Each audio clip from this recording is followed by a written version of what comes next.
Now for our story. It was unusual for Carla Descari to go into Wakefield with her husband. Mario usually preferred his lovely wife to stay at home, at the big farm a few miles out of town, tending her garden or tidying the pleasant house which Carla kept immaculately clean. But today the young Italian girl had been allowed to go along.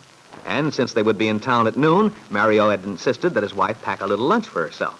He didn't want her to go into a restaurant, didn't want her to be noticed and admired by other men. Only he, said Mario, had the right to enjoy her beauty. And because she loved Mario and wanted more than anything else to please him, Carla gladly agreed. But now Carla is sitting on a bench in the square. She has finished her lunch and is scattering crumbs to the doves and pigeons which hop about her feet. Well, come along. Come along. Here, Gray Wing. This is for you. Oh, now, don't be greedy. Let the little ones have a bit. Oh, wait. What's the matter? Oh, hello there, Carla. Oh, hello, Aunt Mary. I'm just talking to my old friends. Oh, I'm sorry. I'm afraid I frightened them all away. Oh, they'll come back, though. You know, it's been a long time since I came into town, but I do believe the birds remember me. I don't wonder, if you always give them such a feast. How have you been, Carla? It's been a long time since I've seen you, too. Yes, it has, Aunt Mary. Too long. In fact, I don't believe I've seen you since Mario came back from the army. That's right. Goodness, that's almost 4 months. Yes, it is. I don't know where the time goes. And then Mario usually does his shopping, so I stay home. But today I'm going to buy some material to make new curtains for the living room. And Mario couldn't choose that for me. I should say not. Although he can do just about anything else, I guess. I read about him in the paper, about his getting all those medals. You must be proud of him. I am. Mario's very brave. He's afraid of nothing. It's so wonderful having him home again. It must be, my dear. I remember how lonely you were while he was away. It was awful. And then the farm got run down. But now you should see it. With the money Mr. Meade got for it, the loan, you wouldn't recognize the place, Aunt Mary. Well, I must come over and see what you've done. Bill's told us a little. He has a lot of respect for Mario's ability. Yes. He and Mario are good friends. We don't see many people, except the family mostly. And, well, it's nice to have a little company sometimes. Yes, indeed it is. I think maybe Mr. Meade's a little lonesome. He's had his troubles, too, I guess. But he can be a lot of fun sometimes. He and Mario laugh and joke like a couple of kids. Well, I'm glad to see you looking so well, Carla. I wish I could stay and chat, but you remember my son, Randy. Yes, I should say I do. He was graduating from high school when I started in. Yes, that's right. Well, he's a very impatient young man. And I can see him up across from the bank right now, standing by the truck, wondering what in the world is keeping me. Then you better hurry. I know what it's like to be late. They don't like it. No. But drive over sometime, Aunt Mary. Bring Peggy if she'd like to come. I will. And I want to see those new curtains of yours. Goodbye, Carla. Oh, goodbye, Aunt Mary. Carla Descari watched Aunt Mary's neat figure as the older woman hurried away. She was thinking what a kind, friendly person Mrs. Lane was, and in her dreamy way, she lost consciousness of her surroundings for a moment. She came back to the present with a start as... Well, this is Mario Descari in person. Oh, Mr. Meade, I didn't hear you. I was watching you as I came along the walk, Carla. You know what I decided? No, what? Well, I was thinking I'd speak to the city fathers and ask them to offer you a job. A job? For me? Mm-hmm. All you'd do would be to sit here on a bench every day at noon. But why should I do that? Because you look so pretty sitting here with the green all around you, feeding the birds. Or you give this square just what it needs, a touch of color. Oh, Mr. Meade, you're teasing me. And I was just telling Aunt Mary what a nice man you are. Were you really? Yes, I really was. She was asking about the farm, and I told her how helpful you've been to us.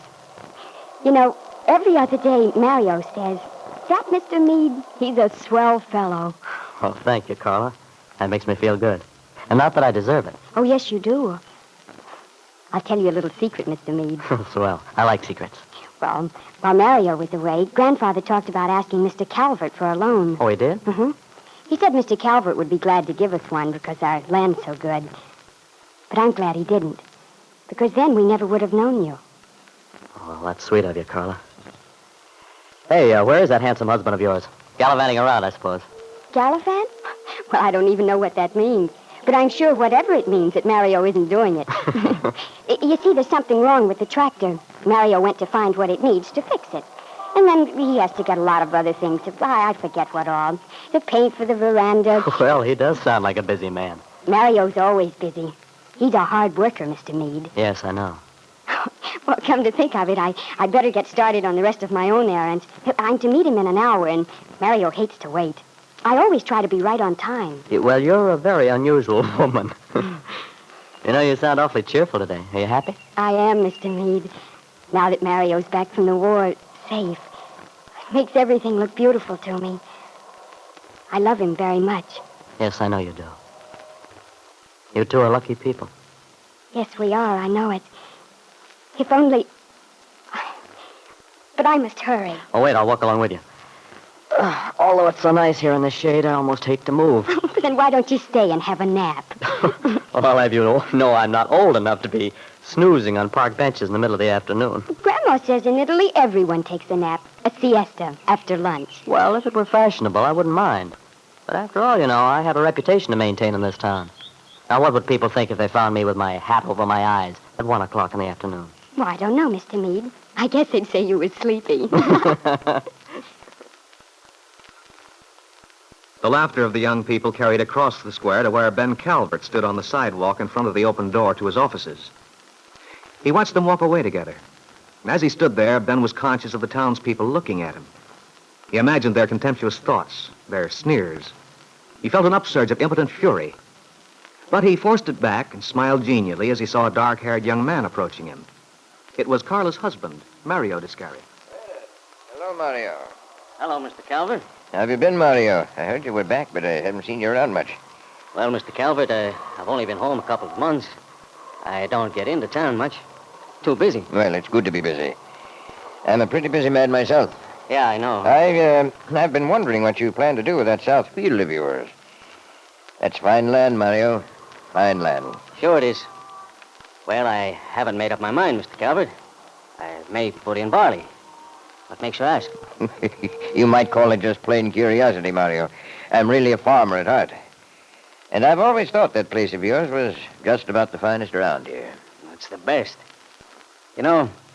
All the time I was away in France and Belgium and Germany, I kept thinking, this land isn't as good as mine. I'd pick up a clod of earth, crumble it. Didn't feel right. Not like the earth at home. That's right, Mario. No place like home, you know. Yeah. Well, so long, Mr. Calvert, What's your hurry, Mario? I'm meeting my wife in the square. She'll be waiting. Well, I saw Carl a little while ago. She's not waiting around for you. She went off with another man. What are you saying? Oh, Mario, take it easy. It was just a joke. I don't like that kind of joke. Did you see Carla with somebody or not? She was talking to Bill Meade. Bill Meade? Yes. Oh, that's different. He's a very good friend of mine, Bill Meade. Mario spoke sincerely, warmly.